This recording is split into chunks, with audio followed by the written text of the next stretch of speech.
Social মিডিয়ার limitless স্ক্রোলিংয়ের addiction থেকে বাঁচার জন্য আমি অনেকবার অ্যাপগুলো আনইনস্টল করেছি।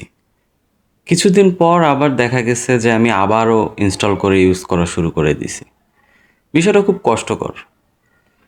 কিন্তু আজকে আপনাদের সাথে আমি যে টিপসগুলো শেয়ার করব সেগুলো 200% কাজ করবে এই এডিকশন থেকে আপনাদের বের হওয়ার জন্য।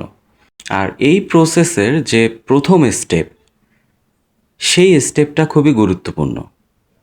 কিন্তু আমি এই স্টেপটাতেই বারবার কিছু ভুল করছিলাম।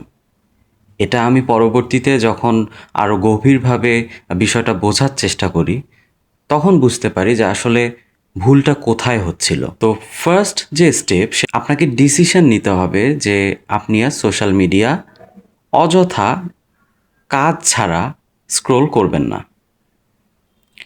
কিন্তু আমি যেটা করছিলাম, এই ডিসিশনটা নেয়ার জন্য আমি নিজেকে বোঝাচ্ছিলাম যে সোশ্যাল মিডিয়া অযথা স্ক্রোল করা এটা ভালো না, খারাপ। আমি এই বিষয়টাকে খারাপ ভালোর মানদণ্ডে বিচার করছিলাম।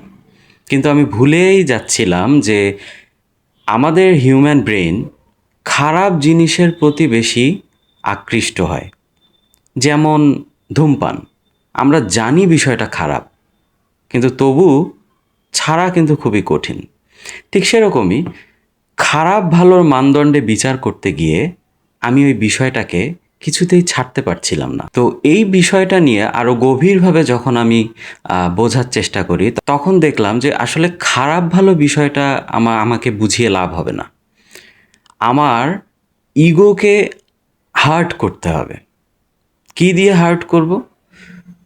তখন আমি আমাকে বোঝালাম যে সময় নষ্ট করে অযথা এই যে স্ক্রোল করা, এটা আসলে বোকামি। আমি আসলে বোকার মতো কাজ করছি, আহাম্মকদের মতো কাজ করছি। আমি যে সময়টা স্ক্রোল করছি সেই সময়টা রিয়েল পার্সনদের সাথে দেখা করতে পারি, আমার বন্ধু বা আমার পরিবারের মানুষজন। বাইরে হাঁটতে পারি, ঘুরতে পারি, খেতে যেতে পারি, বা আকাশ দেখতে পারি, অন্য কিছু দেখতে পারি। কিন্তু অযথা 2 ঘন্টা 3 ঘন্টা স্ক্রোল করে এমন কিছু দেখছি যেটা আসলে আলটিমেটলি কোনো কাজেই আসে না। পরে পরে আরও খারাপ লাগে, চোখ ব্যথা করে, মাথা ব্যথা করে। তো আমি যখন আমাকে বোঝাতে পারলাম যে বিষয়টা আসলে বোকামি, এই বিষয়টা আমার ব্রেনকে কনভিন্স করতে পারলো। তো বলা যায় যে ফার্স্ট স্টেপ ঠিকঠাক মতো আমি করতে পারলাম, মানে 99.99% কাজ কিন্তু আমার শেষ।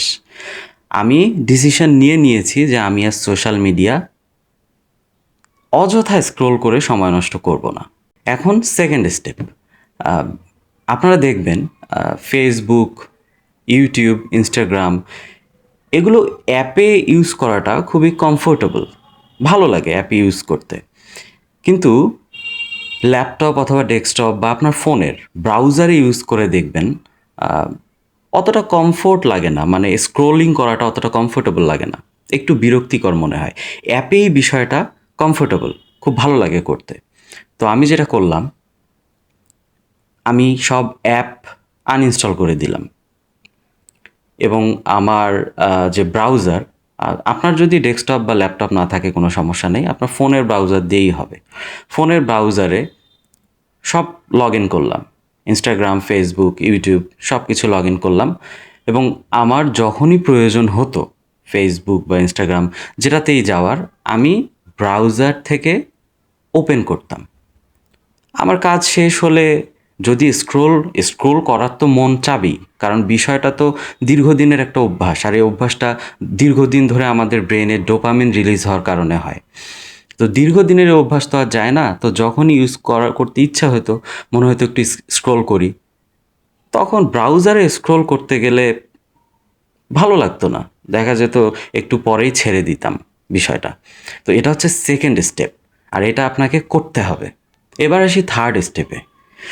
থার্ড স্টেপটা, আপনারা যেটা করতে পারেন, আপনারা কন্টেন্ট ক্রিয়েট করা শুরু করতে পারেন। এখানে কয়টা ভিউ হইলো না হইলো এটা কোনো ব্যাপারই না। কন্টেন্ট ক্রিয়েশনে যেটা হয়, আপনি যখন প্রতিদিন কন্টেন্ট বানানো শুরু করবেন, কন্টেন্ট ক্রিয়েশনের কিন্তু কিছু কাজ থাকে, ভালোই কাজ থাকে। আপনার স্ক্রিপ্ট রেডি করতে হবে, শ্যুট করতে হবে, এডিট করতে হবে, আপলোড করতে হবে। তো এই কাজগুলো যখন আপনার যে অবসর সময়গুলোতে আপনি স্ক্রোল করতেন, সেই অবসর সময়গুলোতে এই কাজটা করতে পারেন। এবং করার পর কিছুদিন যখন আপনি নিজের কন্টেন্ট বানাতে থাকবেন, তখন দেখবেন অন্যের কন্টেন্ট দেখার চেয়ে, কনজিউম করার চেয়ে আপনার নিজের কন্টেন্ট বানাতেই বেশি ভালো লাগছে। অন্যের কন্টেন্ট কনজাম্পশনটা আপনার অনেকটাই কমে যাবে। তো এই থার্ড অপশনটা, এটা আপনারা করতে পারেন। তো আমি যে এই 3টা টিপস আপনাদের সাথে শেয়ার করলাম, এই 3টা টিপস যদি আপনারা ফলো করতে পারেন, তাহলে সোশ্যাল মিডিয়ার এডিকশন থেকে আপনারা খুব তাড়াতাড়ি বের হয়ে আসবেন। ভিডিও কেমন লাগলো অবশ্যই কমেন্টে জানাবেন, আর সাবস্ক্রাইব করতে ভুলবেন না, ফলো করতে ভুলবেন না। দেখা হবে পরবর্তী কোনো ভিডিওতে। ভালো থাকবেন। আল্লাহ হাফেজ।